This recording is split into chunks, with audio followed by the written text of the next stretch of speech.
Hi, I'm going to talk to you a bit today about the booth at the rental that we have for the conference. So it's the rental booth at the conference. Um, so we do conferences, and the booths we have to set up in the morning, usually around 7 o'clock. And then they have people at 8 o'clock come through for an hour, and then the event starts at 9.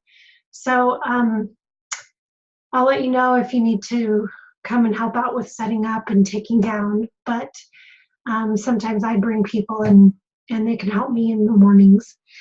Anyway, the booth is set up so that we have a tablecloth, usually, or sometimes we bring it, so we put that on there. And then I've got several banners that we have to put up. And then I've got magazine racks for the different books and things that I sell. So I've got some of these, my recipe books, and then I have some Dr. Christopher books that I usually set out for people to purchase. And then I also have my magazine that I write for each month. So these I bring because you can just hand them out and try and get people to come to the booth. So you can open up to whatever the latest article is and encourage people to come over and say, hey, Wendy writes for this book and or for this magazine. And she also appears on Good Things Utah frequently as a guest chef. And here's a recipe for you. I usually put recipes in there for free. This one is a spinach pesto. And then you can hand them that and my card and then just get into a conversation with them about, have you ever tried eating raw food or for a long period of time, or a plant-based diet or something like that, and talk to them about some of the things that are there at the booth and your experience with doing this. And then, as you sell things, you also get a commission during this time. So if you're selling books, sell some recipe books, you'll get commissions off of those. If you sell the solo bean reports, the scans, from this little machine here, which I've done another video for you to know how to do these at the event. But if you sell a scan, then you'll get a commission off of that as well. To fill out the order form, I have one here. Let me see if I can pull this up on my screen here.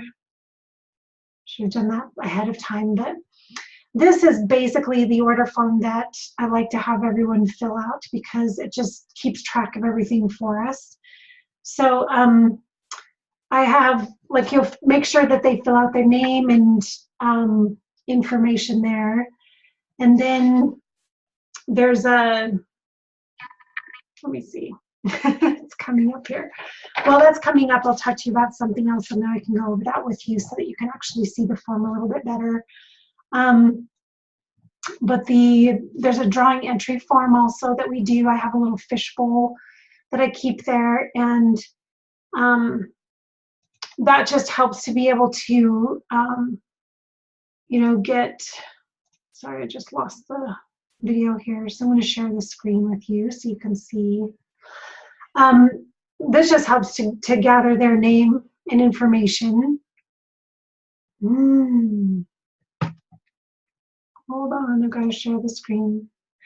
Okay, so you can see the product price sheet, which is great. I'm kind of going all over the place with this, sorry. Okay, so the product price sheet we'll have there so that you can look at it if you need to know what prices are. And then, like I said, the drawing form, we'll have a little fishbowl that they can enter to get a free solo bean report. So we usually draw toward the end of the event, and then we contact these people. So make sure that there's a phone number that we can text them or call them at the event so that they can come and get this done. And then just have them answer these questions. And then you can have them fold it up and put it into the fishbowl, and that will enter them. And then after, we go through and follow up with these people. Okay, so that's the drawing. And then let's pull up the order form. There needs to be an order form for each person. So make sure that everybody fills one out. A lot of times after an event, we've got a whole bunch of people that come to the booth. So, 10, 15, 20 people or more that come to the booth.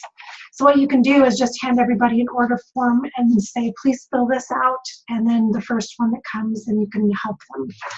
And I usually am there after the event to help, and anyone else that we have as well. Okay, so this is what the order form looks like. So you'll have them fill out the name, phone number, date, address, city, state, zip, and email address. Please make sure this is filled out. There are some people that just put like their first name or even don't even put a name, but let them know that we need to have this information for our records and in case we need to contact them after the order. This here with all the boxes, the paid order, all you need to put is your initials here for sold by. And once they pay, go ahead and put a check mark here. And if you've filled the order with everything, then you can put a check mark here as well. Make sure that when you're doing this, that you don't put it on the first line because it goes over toward these. So stick it here on the second line. So for example, you could put 1 4-ounce herbal parasite formula if you're selling an herb, or thyroid maintenance, the size will be a bottle. Or, if you've got 2 or 3 of them, you can put that there. Just give a brief description of what it is, the price each, and then make sure you're multiplying the price each by the quantity to get your total price. Sometimes you forget that there's 2 or more, so just make sure that that's taken care of. And then do that for everything. If you've got reasonably raw book, you can put RR recipe book or BR for beautifully raw recipe book, the quantity, and then your total price each. A cell well-being report. Yeah, I usually do those 150, sometimes it's 99 at an event. So just whatever price I tell you to put there, then you put the total price, and that is a service, so you don't tax that. Okay, so you could put a little asterisk here or star just to make sure that you remember not to tax that. And then if they are getting a cell well-being report, please have them read this here. It tells them that this is not a diagnostic test, it's a hair scan, which is a mechanism to help with prevention. It's based on epigenetic science and the technology from Germany. You'll receive a 34-page report in your email and a 30-minute phone consultation to answer questions. There will be no refunds offered for this service. Please initial that you understand and agree with these terms. So they would initial right here to make sure they understand and agree with that. And once they do that, then you can go ahead and give the cell well-being report. If they refuse to do this, then they can't have a report. I've had a couple people just in the last little while, after doing 150 or so reports and never having any problem, 2 people in 1 week have requested a refund.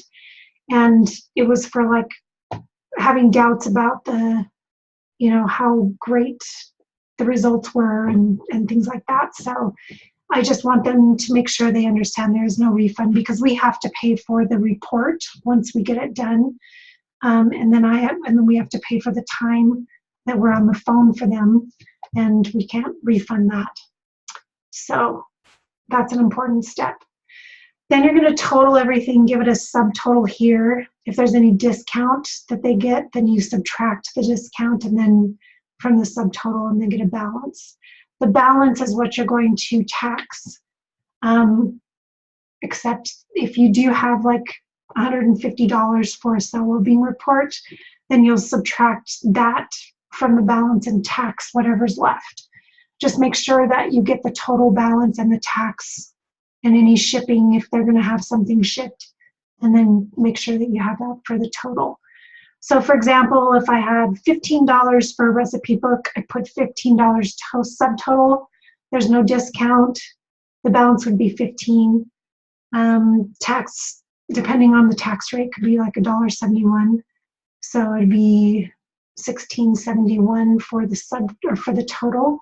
If there was shipping, I usually charge $4.99 for that. $3.99 for books, $4.99 for anything else.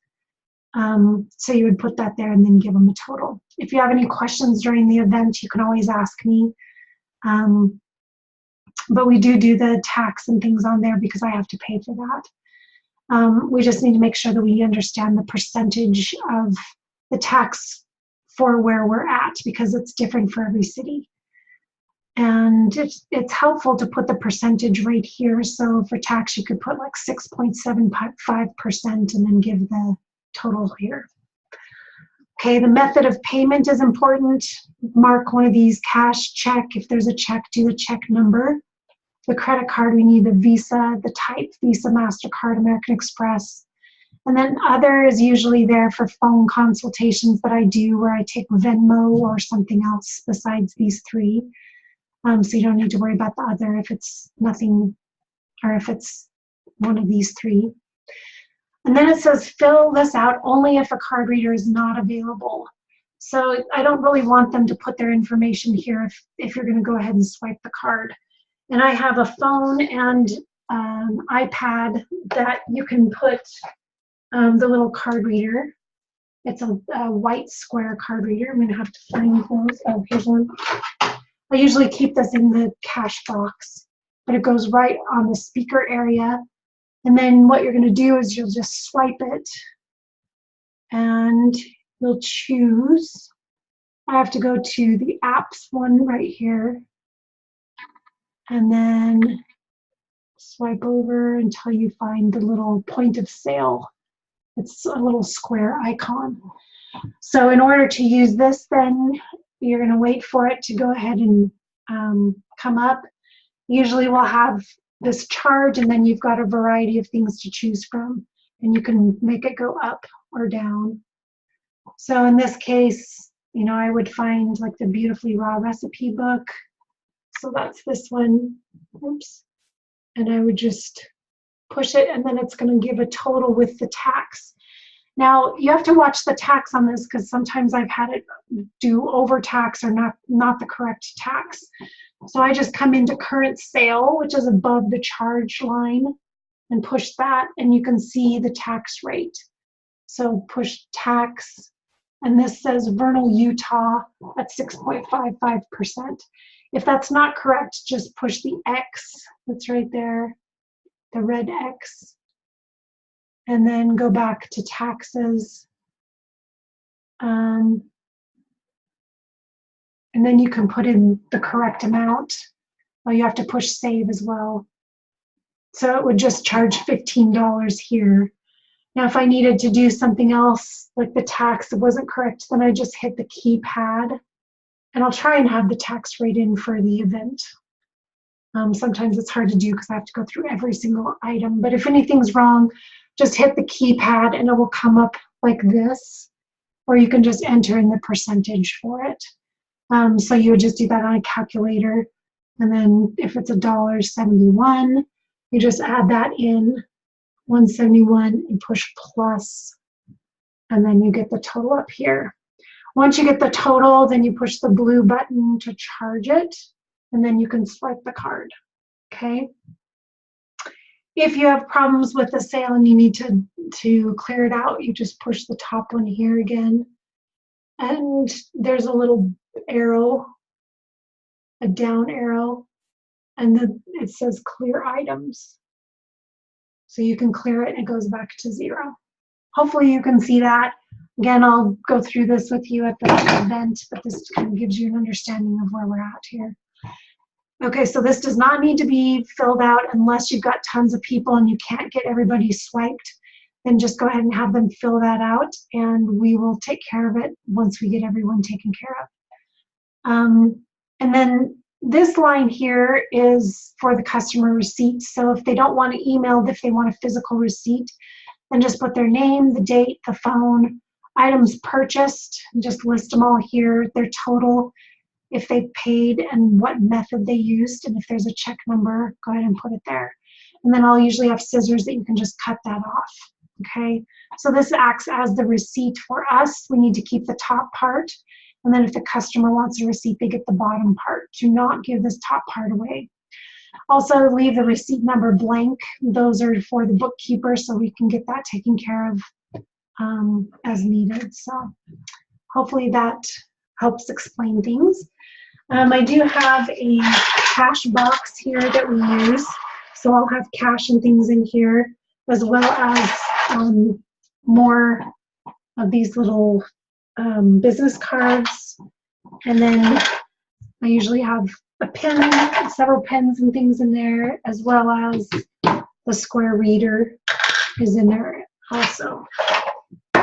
So, and I'll give you the passwords and things to be able to get onto my iPad. I don't have one for my phone. You can just swipe it, but I do have one for the iPad. Also, when you do a cell well-being report, make sure that you are putting their, that you schedule it. It'll be with either me or with another coach that I have set up.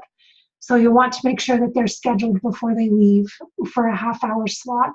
And I do it within an hour because sometimes it goes over 40 to like 45 minutes. And then it takes me 10 or 15 minutes to put in that information and make an order or do whatever needs to happen. So for the cell well-being reports, you'll go ahead and have them fill out one of these order forms. Make sure to read that information at the bottom here, initial it, and then give them a total and have them pay before you do the cell well-being report. Then once you scan it, then ask them to choose a time that we have some slots available for in the next week that we can do their follow-up call. And then just let them know that they will receive their report in their email, so to watch for that. Like I said, there's another video that tells more about how to do the cell well-being scan. There will be other items there as well, and like if I have herbs and things on hand or my green smoothie skin salve, I'll try and have a little round tag on there with the price on it. But if I don't, then refer to the price sheet for that.